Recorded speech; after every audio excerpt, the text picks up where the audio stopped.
other thing, when you have to get the fruit of the Spirit, it's through what? Trials and what? Trials and what? Tribulation. Okay. Yes, Lord. If I could go through trials and tribulation with you, 9 times out of 10, when you learn patience, you learn patience in the hardest way possible. You never learn it the right way.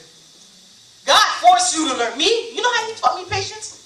I had a wonderful truck. I use this as a testimony, and I'm soon going to go. Because it's deeper than what I'm seeing here, and it's flying with me.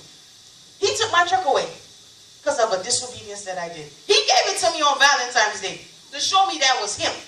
And guess what he did? Took it away to see if I'll curse his name. How did I learn patience? Walking in the sun. I'm dead serious.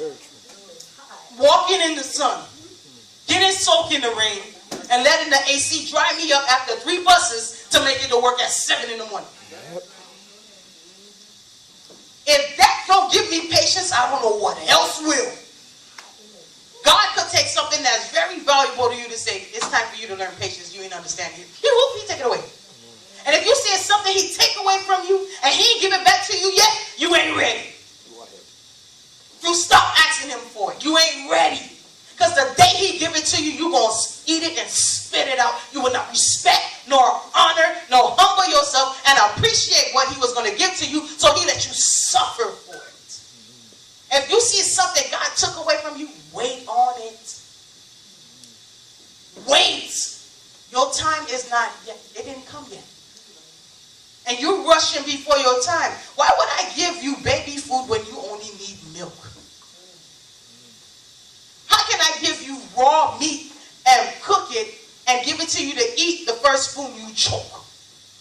Which means, guess what? If God is going to bring you something that you deserve, you earned it, and you honored him with the little things. Children honor the what?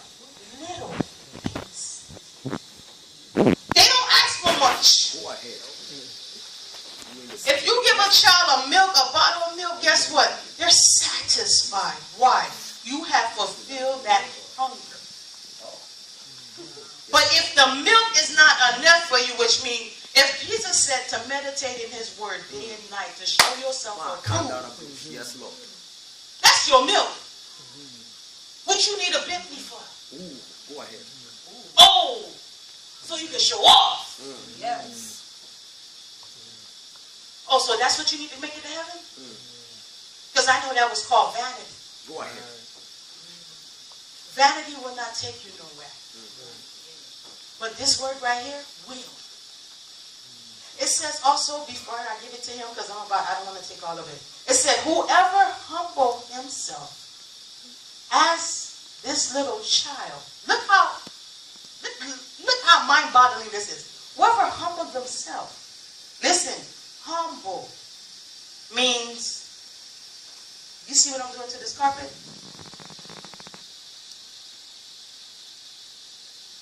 What am I doing on the carpet? Why? Why do I step on the carpet? So it can be down to earth. Not only that, you there. I step on the carpet because that's the only thing that I have to walk upon. Ooh. To make it to my destination. Yes, Lord.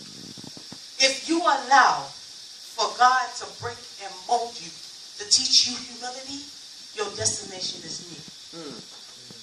Your destiny will be accomplished in your life. But until you allow for him to do this to you, you will not reach. And you will allow a little seed of sin to keep you out of heaven. Don't think it's going to be something major. No. It's something simple in your character. We're going to bring it down to 0 for you all tonight. A child only needs simple food, simple instructions. Well, you are what? A child of a what? King. You all are children of God. Meaning that if you could understand, I am a child of a what? King. And when you're a child of a king, what inheritance do you receive? You know what? Y'all preaching with me tonight. I received the what? The inheritance of my what? Father. Did not Jesus left his inheritance for you to get saved, to receive it, to make it to right hand? Go ahead. Right. Yes, Lord. So if I'm a child of a king, I must do everything possible. I do what my father do. I say what my father say. Jesus came on earth, and what did he do? Give every honor back to his what? Father. And his father did the reciprocal. He brought the honor back to him. Go ahead. How powerful would that be when I turn into a child of God, where I honor him, and he turned around honor me in front of man? Go ahead. Let go. When you hear the term that says let go and let God, it literally means that. You don't have to do much, but trust and instill in him a pure heart. We did a fast for 21 hearts. I don't think y'all understood what that fast meant. A heart of integrity, that means you die to self. That heart blew me away. A heart of integrity, you die to yourself. You die to Anne St. Natis and live for Jesus Christ. My name will be changed into Jesus Christ, daughter of Father God. Anne St. Natis do not exist because Anne St. Natis is being crushed to become me. Go ahead. Yes, Lord. Wow. Until I could teach someone something that God did to me, I'm selfish and evil and disgusting. Go ahead. Yes, Lord. Yes, Lord. Because I'm greedy to self. But if I could come to Brother Ricardi and say, Brother Ricardi, this is what God did for me. And you could see the person going the wrong way and say, listen, Brother Ricardi, this is what God did for me. Let me encourage you in the word, and this is what God is doing. Once I could do that to a friend, to a brother, to whoever it may be, guess what I just did to him? I just helped him, and I'm earning what? Meekness.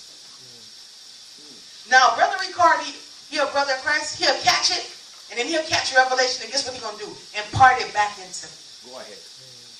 That's why when you go through certain things in life, yes, Lord, and you're getting this word, you give to others, you will do unto others as you will want them to what? Do unto you. So the more that I invest, keyword, I invest my time, my blood, my sweat, everything in me to encourage you to get right with God. What will happen? The same thing that I'm blessing you with, it will come back to me. You will not lose, you will gain. And the more that I give out to you, I'm building. And the fruit of the spirits that I did lack will come upon me. But the same time that I'm keeping everything that I receive, and I don't impart a blessing upon you to encourage you, guess what just happened? You ain't earning no fruit. How many fruit do you need to make it to heaven? go ahead. Hello? How many fruit do you need to make it to heaven? 12. Is it me? Who going to heaven? How many fruit? Come on, help me, guys. How many fruit you need to go to heaven? 12. How many do you have? So,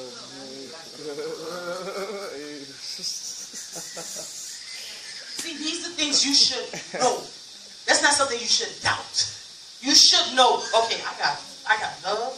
And then you would think about it, no, I ain't got love. Let me step back. Okay.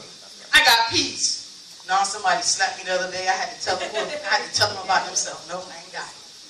I got joy. Shoot, I was depressed all day. No, I ain't got it either. Do you see how many fruits you don't have? By the simplest things on this earth that distracts you. Peace don't find you. You find what?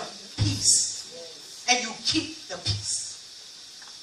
Peace God will give you. But you must do everything in you to keep the peace within you. Which means whatever Satan may throw at you, you keep the what? Peace.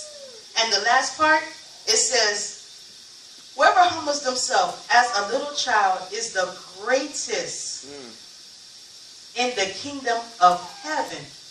Whoever receives one little child like this in my name receives me. Do you want to be the greatest in the kingdom of heaven? Oh, one person just said yes, sir. Okay, we got one that's going. Who wants to be the greatest in the heaven? Yes, Lord. Okay. Short and sweet. Look at now you'll understand why I said the love exercise, right? Now look again and ask them, what do you really love?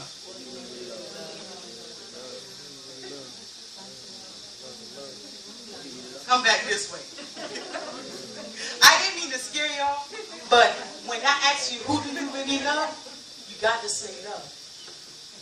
Because until you master that fruit and get to the part where God wants you to be, Yes, Lord. you're not going to make it. I don't care how much you scream and shout and roll on the floor. I don't know what kind of, how many holy dance, how many workouts, whatever the crap y'all want to do. At the end of the day, I'm going to be real. You ain't going to make it. Satan going to look at you. Come on in. Yeah. You were casting me out the other day. Oh, yeah. I got your number. Come on. And he going to have a dagger waiting on you. Yeah, you coming to the right place. I'm going to put you in the heart. Because every day, what would you say? Get behind me, Satan, out. Yeah, he going to say, out ain't here. Right. He going to tell you, come on. You going to be out here today. Why? You ain't had what? Love. You see how simple that is? To become like a what? Child. The baby is what? Pure of heart. Babies don't hold no grudges. They don't care if you got your hairdo. They don't care if they ain't get water. They don't care if they ain't got no food. Just a love they need from you that will satisfy their what? Thirst. If you thirsty for something, you thirsty for what? Love. It will get you far. Go ahead, sister. It will seriously get you far. Because a child don't lack much. And a child won't ask you for much. Ask God, do this prayer point. Lord, make me a child in your eyes. That I will see your glory. Yes, Lord. Lord, make me a child. Until you see God the way he sees you, Yes, Lord. that's the only way you're going to see that other person the way God sees them. And you can bypass whatever that person does, whatever they do. But until you get to that childlike nature, and some of you, I can even hear what y'all saying, no, I ain't got it. You better get it. You better try, and you better work at it. Oh, well, he ain't done with me yet. That's an excuse. Go ahead. If it was me like you, if y'all watched the news lately, this was stuff I was told when I was 6 or 7 years old. It's happening now. God don't have no respecter of persons. He don't care. The pastor, the deacon, the deaconess, disciples, the servant, the cleaner, the housekeeper, a baby, whoever you may be. He don't respect persons. Once that trumpet has sound, it's cool. And if you was holding on this tree of anger, that it was a seed of unforgiveness. Let's go deep. Some of y'all maybe forgot that teaching. I have to bring it back to y'all so you have to understand how deep this could get. When he mentioned lust, Pastor Kobe mentioned lust. So you first got rejected. Some of you wanted, you didn't get, you didn't realize God didn't want to give it to you because you was going to mess it up in the first place, but you thought you deserved it. And 9 times out of 10, you didn't even ask him, did you need it? You just thought you deserved it, right? So guess what? You got what? Rejected. You felt some type of way. Go ahead. Came from rejection, it went into what? Bitterness. Now, you don't understand why you feel all this kind of way. The person comes, you this way, you that way, you all type of way. You all kind of positions. Don't even realize you can't stay in one place. Why? Because you got what? Bitterness. Then it went from bitterness to what? Unforgiveness. Then it keeps moving until you get to anger. And then what make it worse? You don't meet the cream of the crop. You got to the best friend of it all, called what? Lust. Lust starts from what? Rejection. If you cannot take rejection, get ready. I'm going to tell you it's true. I'm sorry if I got to give it to you this way. You ain't going to make it to heaven. If you get offended easily, I put my hand up. I'm always that way. God had to break me to the point that he was throwing jokes at me in heaven, rebuking me, and I had to deal with that to get out of offense. And it ain't sweet when God is doing some jokes on you and you can't say nothing back because it's God. You'll get struck by lightning. No, literally. I'm not joking. I woke up the other day, my body was, I was hurting the other day, in pain. Because I couldn't take offense. So mind you, imagine if you want to get offended by God. and then you felt like God was supposed to do something for you. Get out of yourself.